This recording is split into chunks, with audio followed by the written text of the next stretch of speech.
Dear students, Assalamu alaikum. In our last session, we discussed the concept of normal subgroup of a group. I have written the definition. Let G be a group, then a subgroup N of G is called normal subgroup of G if AN is equal to NA for all A belonging to G. That is, left coset are equal to right cosets. So this is definition of normal subgroup. A subgroup is normal subgroup if its left cosets are equal to its right cosets. If N is normal subgroup of G, then this is the symbol we use to say that N is a normal subgroup of G. तो last time हम एक proposition prove कर रहे थे. वो proposition ये थी कि if N is normal subgroup of G then N के तमाम लेफ़्ट कोसेट्स का जो सेट है वो ख़ुद भी एक ग्रुप होता है. All the left cosets, all the distinct left cosets, तो ये सेट जो है ना, this is also a group. So let's complete the proof. किसी भी सेट को ग्रुप प्रूव करने के लिए हमें बाइनरी ऑपरेशन डिफाइन करना होता है. So let's see what is the binary operation in this case. Binary operation,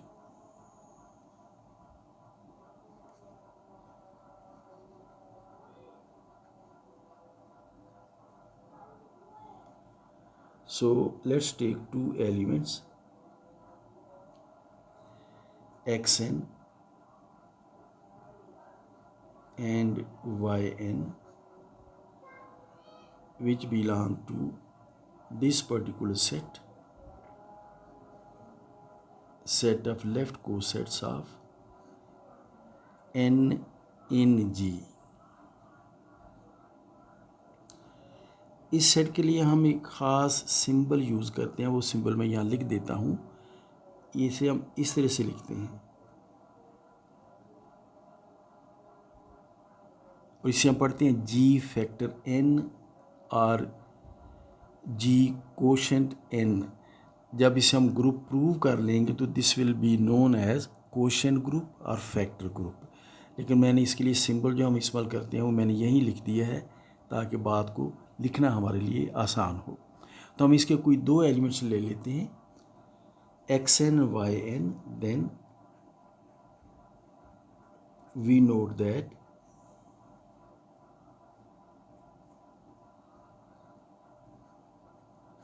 अगर हम इस कोसेट xn को इस कोसेट yn के साथ मल्टीप्लाई करें तो इसे फिर यूँ लिखा जा सकता है कि xn y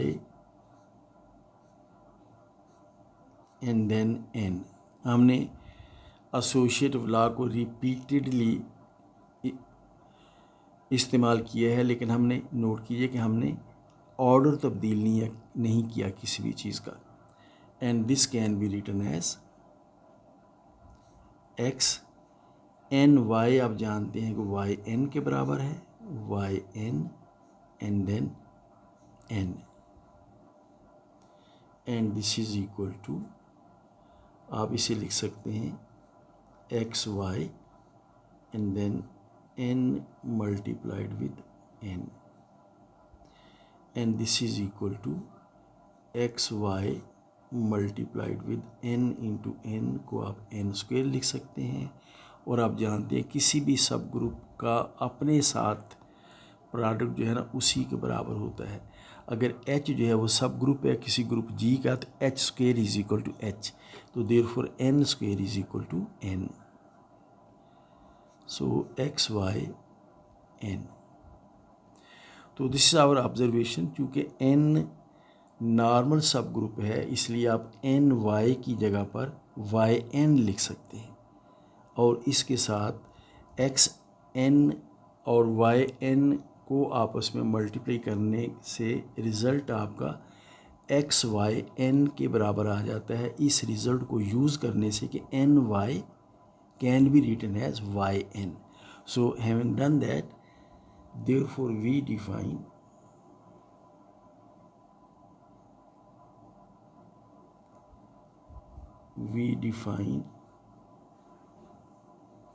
the binary operation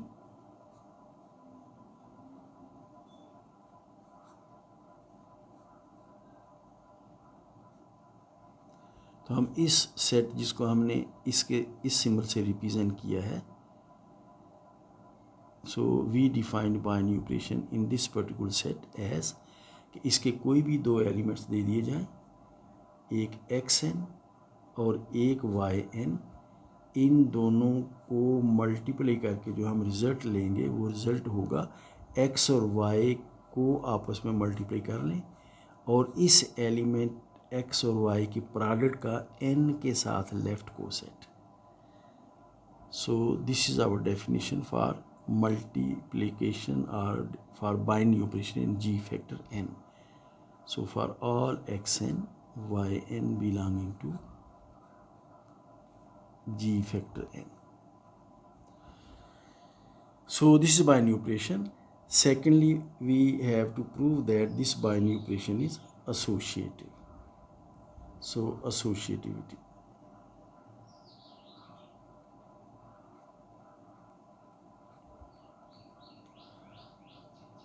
एसोशिएटिविटी के लिए आप जानते हैं कि हमें 3 एलिमेंट्स लेने होते हैं उस सेट के और बाइनरी ऑपरेशन को एसोशिएटिव प्रूव करना होता है. हम 3 एलिमेंट्स ले लेते हैं. तो let xn, yn and zn belong to this particular set जिसे हमने इस सिंबल से रिप्रेजेंट किया है. देन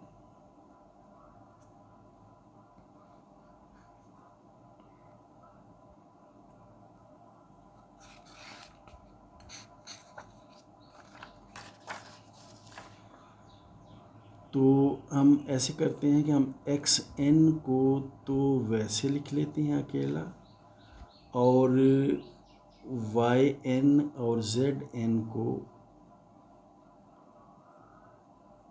हम कंपोज करते हैं या इन पर हम बाइनरी ऑपरेशन अप्लाई करते हैं जिसको हम मल्टीप्लिकेशन ही कह लेते हैं. तो xn multiplied with yn multiplied with zn और पहले इनको हम पहले मल्टीप्लाई करेंगे फिर इसके साथ. So this is equal to xn multiplied with yn और zn का जो मल्टीप्लिकेशन का रिज़ल्ट आएगा या बाइनरी ऑपरेशन अप्लाई करने के बाद जो रिज़ल्ट आएगा वो जैसे हमने डिफ़ाइन किया है that is equal to yzn. और जब हम इन दोनों एलिमेंट्स पर यही डेफिनेशन अप्लाई करेंगे तो this will be equal to x और yz आपस में मल्टीप्लाई हो जाएंगे, x और yz multiplied with each other. और ये एलिमेंट जो है इसके साथ फिर n का लेफ्ट कोसेट लिया जाएगा अकॉर्डिंग टू आवर डेफिनेशन जो बाइनरी ऑपरेशन की हमने देखी है अभी. And this is equal to x multiplied with yz. अब x y z जो है ना ग्रुप G के एलिमेंट्स हैं. ग्रुप G में बाइनरी ऑपरेशन जो है वो एसोशिएटिव है. Therefore we can write it as x y z और इसका फिर n के साथ left coset. And this is equal to आप बाइनरी ऑपरेशन की डेफिनेशन को अगेन अप्लाई करें. So this is equal to x y n and then multiplied with zn and this is equal to, इसे अब आप लिख सकते हैं x y n को आप लिख सकते हैं this is equal to xn multiplied with yn and then multiplied with zn. तो अब देखिए हमने ये बात प्रूव कर दी कि आप yn और zn को मल्टीप्लाई करके लेफ्ट हैंड साइड से xn कोसेट से मल्टीप्लाई करें या xn yn कोसेट्स को आपस में मल्टीप्लाई करके फिर राइट साइड से zn कोसेट से मल्टीप्लाई करें. ये दोनों रिजल्ट्स आपस में बराबर हैं. तो देयरफॉर बाइनरी ऑपरेशन जो हमने डिफाइन किया है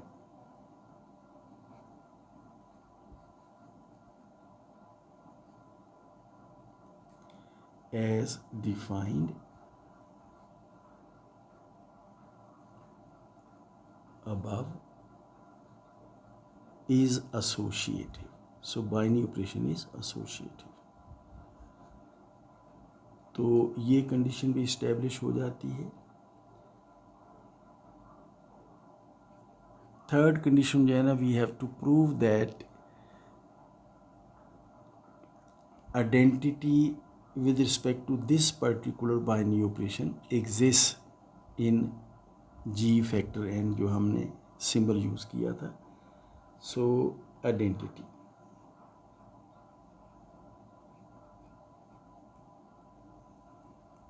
सबसे पहले हम नोट कर लेते हैं कि late E be the identity in group G.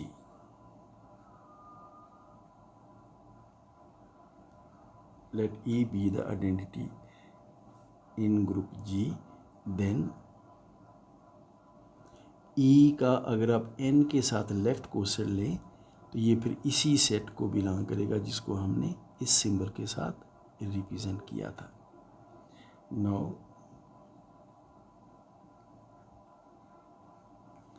अब हम इसका कोई एक एलिमेंट ले लेते हैं। Let x n belong to this particular set, then अगर हम एक्स एन के साथ ई एन को मल्टीप्लाई करें, e n, let's call this binary operation multiplication again. E n को अगर हम एक्स एन के साथ मल्टीप्लाई करें तो इसका result according to our definition होगा कि आप ई और एक्स को आपस में मल्टीप्लाई कर लेंगे और फिर एन के साथ कोसेट ले लेंगे, और ई को जब एक्स से मल्टीप्लाई करेंगे तो since e is identity element तो ये एक्स ही आएगा। So this is equal to x n. Similarly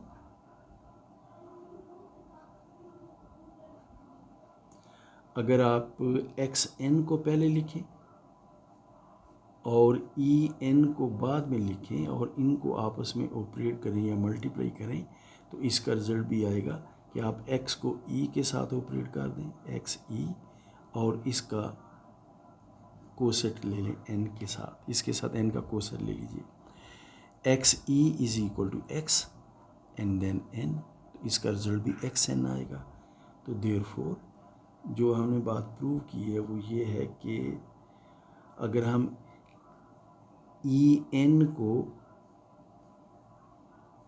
x N के साथ लेफ्ट हैंड साइड से मल्टीप्लाई करें या हम ई एन को एक्स एन के साथ राइट हैंड साइड से मल्टीप्लाई करें, दोनों सूत्रों में रिजल्ट हमारे पास एक्स एन ही आता है। And this is for any x n belonging to g factor n. तो therefore we have established that E n multiplied with x n is equal to x n multiplied with E n, and this is equal to x n, and this is for all x n belonging to G factor n. So therefore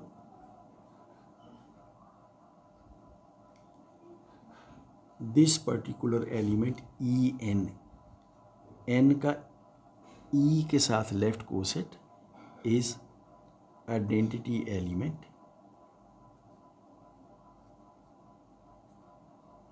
in this particular set. So identity element is there. Next we come to inverses.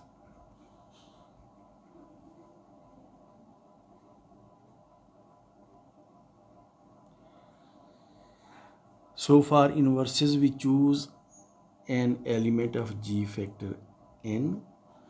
So let x n belong to G factor n, where X belongs to G.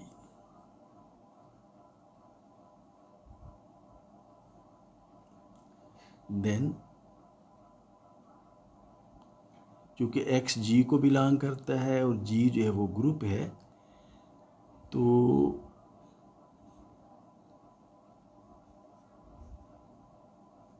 तो हमें X का inverse G को belong करता हुआ मिलेगा.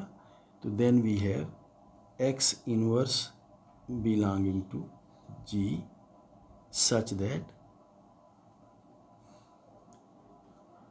इसी X inverse के साथ आप n का लेफ्ट कोसेट ले लीजिए, तो ये एलिमेंट बिलोंग करेगा G फैक्टर n को. देयरफॉर अब हम इन दोनों एलिमेंट्स को xn को और इस एलिमेंट को x इन्वर्स n को आपस में कंपोज करें या मल्टीप्लाई करें, जो हमने डेफिनेशन दी है उसके मुताबिक. xn multiplied with x inverse n is equal to x multiplied with x inverse n. This is our definition. X multiplied with x inverse is identity element of group G multiplied with n. And अगर हम x inverse n को पहले लिखें और x n को हम बाद में लिखें, तो भी इनको कंपोज करके आपको मिलेगा x inverse x according to our definition n, and this is equal to En. And therefore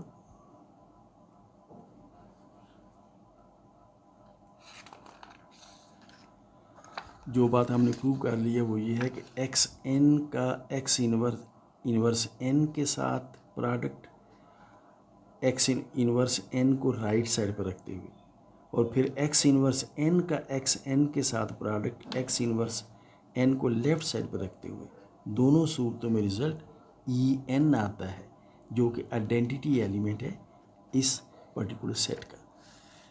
therefore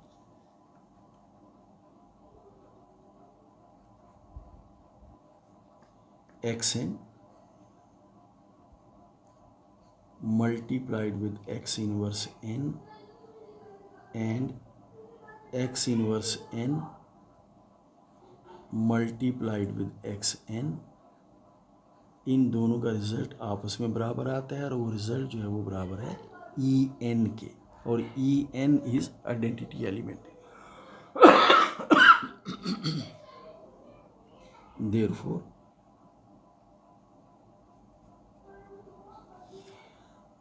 this particular element x inverse n is inverse of xn. Therefore x inverse n, this element is inverse of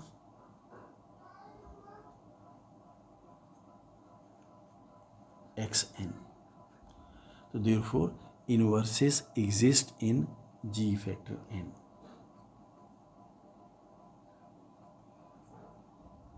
Therefore inverses exist in G factor n, and hence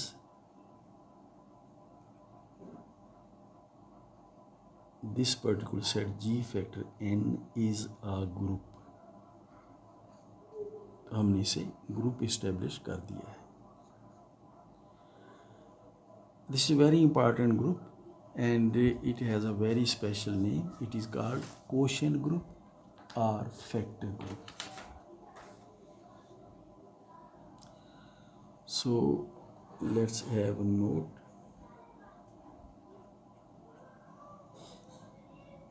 The group G factor n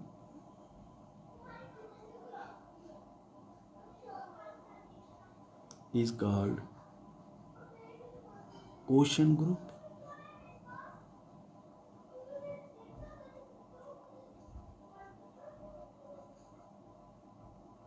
or factor group.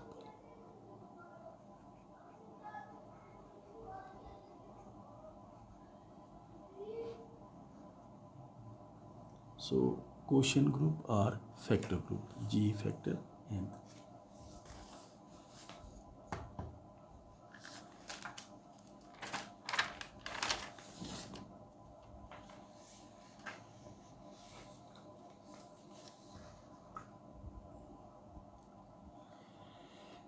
Having said that, let's come to another concept,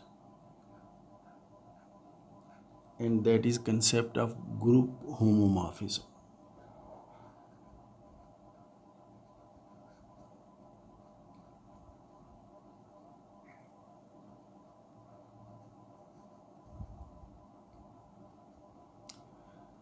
group homomorphism को structure preserving map भी कहते हैं, structure preserving map.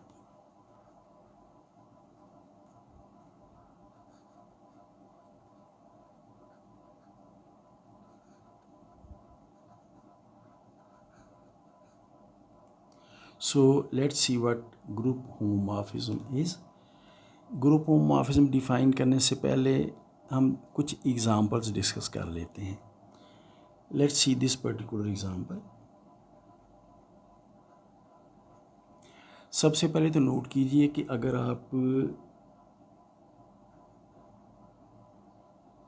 सिर्फ वो real numbers ले लें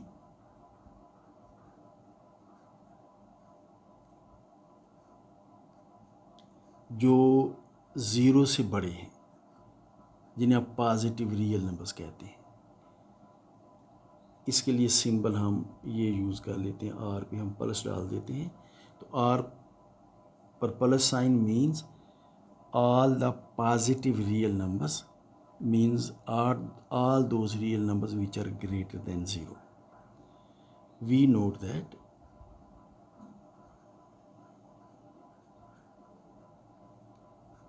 this particular set or plus is group under multiplication. इसे आप बड़ी आसानी से चेक कर सकते हैं कि this is group under multiplication. Binary operation multiplication है. एसोसिएटिव लॉ आप जानती हैं, रियल नंबर्स में होल्ड करता है under multiplication. One identity element होगा और हर रियल नंबर का मल्टीप्लिकेटिव इनवर्स आपको पता होता है. जैसे 2/3 का मल्टीप्लिकेटिव इनवर्स 3/2 होगा. तो you can easily check that R plus is a group under multiplication. Therefore,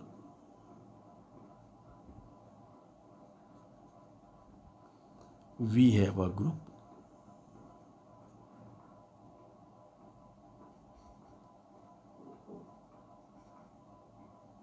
R plus, और हम इसका बाइनरी ऑपरेशन भी साथ ही लिख देते हैं, मल्टीप्लिकेशन. इससे पहले हम डिसाइड किया था कि बाइनरी ऑपरेशन हम जक्स्टापोजिशन से रिप्रेजेंट करेंगे. कि बाइनरी ऑपरेशन को हम शो नहीं करेंगे, लेकिन हमें पता है कि बाइनरी ऑपरेशन यहाँ पर है. लेकिन हम चूँकि एक नया कंसेप्ट डिस्कस करने जा रहे हैं, तो फ़िलहाल हम बाइनरी ऑपरेशन को शो करते हैं ताकि हमें बात की ज़रा बेहतर समझ आ सके. So this is one group we have discussed also. और itself or the set of real numbers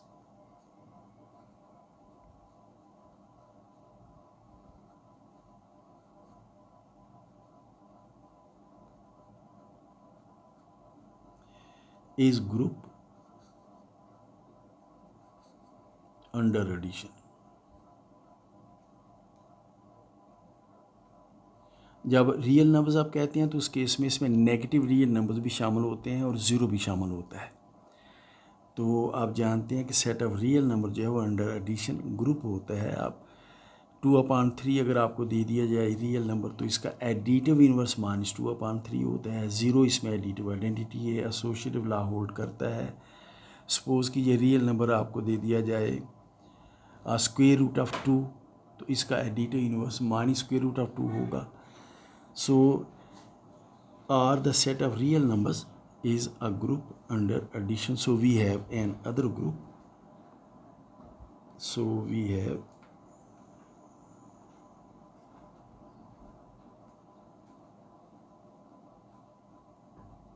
an other group, and that group is set of real numbers, और हम बाइनरी ऑपरेशन शो कर रहे हैं under addition. So we have two groups. So far we have discussed. First group is set of positive real numbers. This is a group under multiplication. Set of all real numbers. This is a group under addition. Now from your intermediate or from your matriculation, we know a function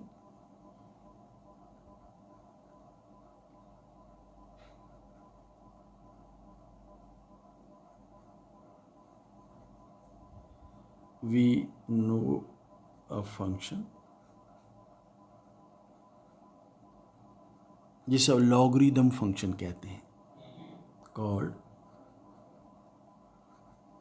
logarithm function.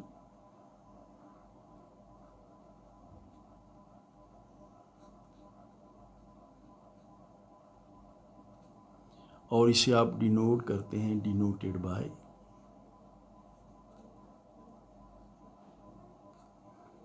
LOG, और इसके साथ अब इसका base लिख दिया करते हैं हम. Let's take the base whatever you like. Let's see, base is E, with base E. ये एक दफ़ा लिख देने से बार बार हमें यहाँ नहीं लिखना पड़ेगा. Our function is log. So we know a function called logarithm function denoted by log with base E, so that अभी log फंक्शन की कुछ प्रॉपर्टीज़ हैं कि log हमेशा आप एक पॉजिटिव रियल नंबर का लेते हैं. आप जानते हैं log ऑफ 1 0 होता है, इसी तरह से. तो log फंक्शन की डोमेन जो है वो set of positive real numbers होती है, और को डोमेन जो है वो रियल नंबर्स है यकीनन. So that log is a function. ये फंक्शन है set of positive real number से लेकर, जो हमने देखा है कि ग्रुप है under multiplication, set of all real numbers तक, जो कि ग्रुप है अंडर एडिशन. तो log एक function, this is a function. ये नोट कीजिए कि दोनों ग्रुप्स के बाइनरी ऑपरेशन डिफरेंट हैं. डोमेन वाले ग्रुप का बाइनरी ऑपरेशन मल्टीप्लिकेशन है, और को डोमेन वाले ग्रुप का बाइनरी ऑपरेशन एडिशन है.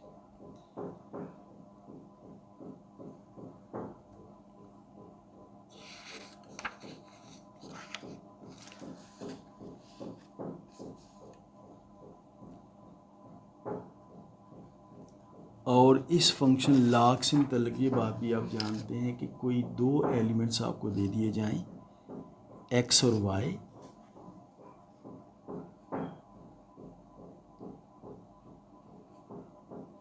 For any xy belonging to domain which is set of positive real numbers. अगर आप x और y को आपस में मल्टीप्लाई कर लें और इस प्रोडक्ट पर log फंक्शन आप अप्लाई करें, तो आपने ये फार्मूला मैट्रिक में सीखा हुआ है, log x y is equal to log of x plus log of y. अब देखिए इस बात को नोट कीजिए, एक्स वाई एलिमेंट्स जो है ना वो इस ग्रुप के थे जिसका बाइनरी ऑपरेशन मल्टीप्लिकेशन है, तो हमने इन दोनों को आपस में मल्टीप्लाई कर दिया. फिर x पर हमने log को अप्लाई किया तो log x आया, y पर हमने log को अप्लाई किया तो log y आया, और log x और log y ये दोनों एलिमेंट जो है ना ये को डोमेन के एलिमेंट्स होंगे, ये इस ग्रुप के एलिमेंट्स होंगे, और इस ग्रुप का बाइनरी ऑपरेशन एडिशन है, इसलिए log x plus log of y. तो ये formula you know it from your matriculation, log of x multiplied with y is equal to log of x plus log of y. Just note this particular thing, and let's move to another example.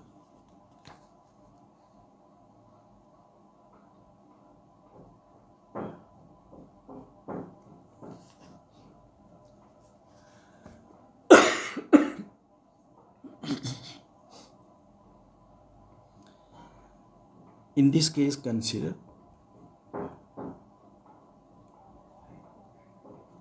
z, the set of integers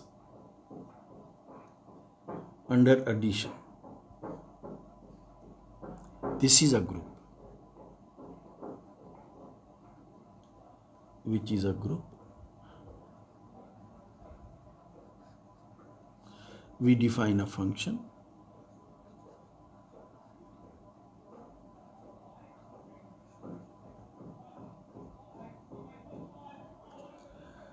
Let's call this function f.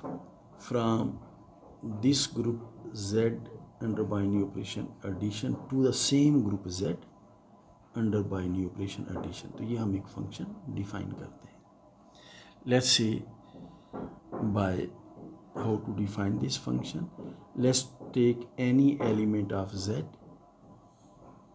Let's call this element x, and effect of f on x, let's say this is 3 times x. So this is definition of our function. Then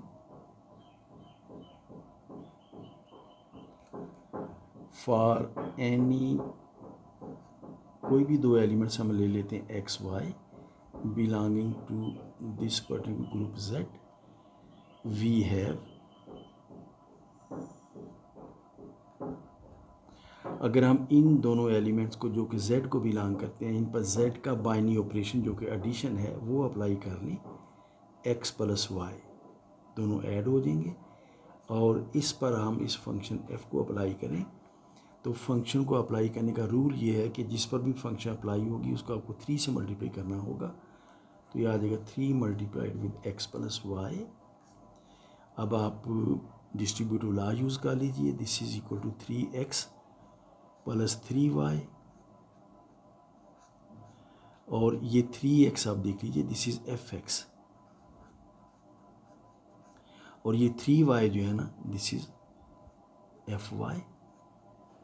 So we have noted that fx plus y is equal to fx plus fy. इस case में यहाँ भी आपको binary operation addition नज़र आ रहा है, यहाँ भी बाइनरी ऑपरेशन एडिशन. रीज़न ये है कि डोमेन वाले ग्रुप और को डोमेन वाले ग्रुप दोनों का बाइनरी ऑपरेशन एडिशन था. इससे पहले जो हमने एग्जांपल की थी उसमें डोमेन वाले ग्रुप का बाइनरी ऑपरेशन मल्टीप्लिकेशन था और को डोमेन वाले का एडिशन था. इसलिए लॉग वाले केस में आपको x और y के दरमियान यहाँ पर मल्टीप्लिकेशन नज़र आ रही है और यहाँ पर आपको एडिशन नज़र आ रही है. जो डोमेन में मल्टीप्लिकेशन थी, को डोमेन में एडिशन का बाइनरी ऑपरेशन था. जबकि जो एग्जांपल हमने अब लिखी है उसमें डोमेन में भी बाइनरी ऑपरेशन एडिशन है, को डोमेन में बाइनरी ऑपरेशन एडिशन है. And we have noted that fx plus y is equal to fx plus fy. So this is another example. We come to an example which is not in fact an example, but it is good to discuss this as well. Consider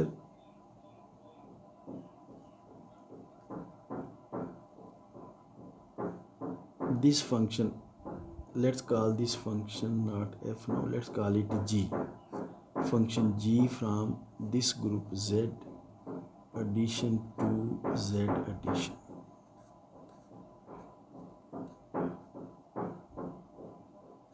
Defined as, इस function g को अब यूँ define कीजिए कि ये z के किसी भी एलिमेंट x पर इफ़ेक्ट जब करेगी तो उसका स्क्वायर रिज़ल्ट आएगा. और g का जब 6 पर इफ़ेक्ट देखेंगे तो आएगा 36, g का -9 पर इफ़ेक्ट देखेंगे तो आएगा 81. तो g फंक्शन हमने खुद अपनी मर्ज़ी से लिए जिसका किसी भी इंटीजर पर इफेक्ट उस इंटीजर का स्क्वायर होगा. देन वी नोट दैट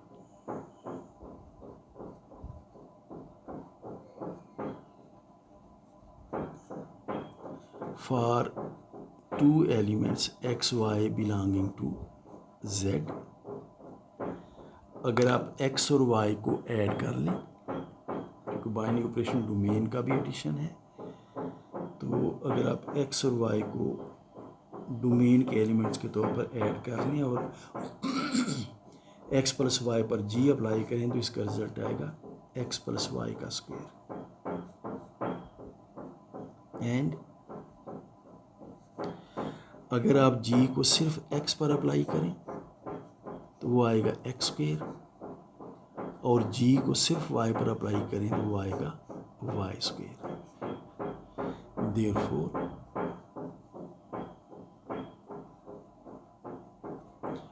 अगर आप gx और gy को आपस में जमा करें तो ये रिजल्ट आ जाएगा x square plus y square. अब ये बात हम जानते हैं कि we know that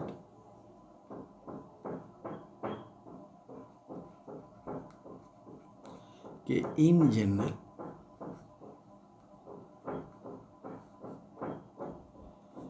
x plus y का स्क्वायर जो है वो x square plus y square के बराबर नहीं होता। आप जानते हैं in general x plus y का square is equal to x square plus y square plus 2xy, इसलिए ये दोनों चीज़ों का इन जनरल आपस में बराबर होना ज़रूरी नहीं होता। So x plus y square is not equal to x square plus y square. And therefore जो हम नोट कर रहे हैं वो ये है x plus y square is g x y, g of x plus y is not equal to x square which is gx and y square which is gy। इसे अब नंबर 3 कह लीजिए। ये एग्जांपल्स का और बहुत सारी एग्जांपल्स हैं जो आप जानते हैं, जो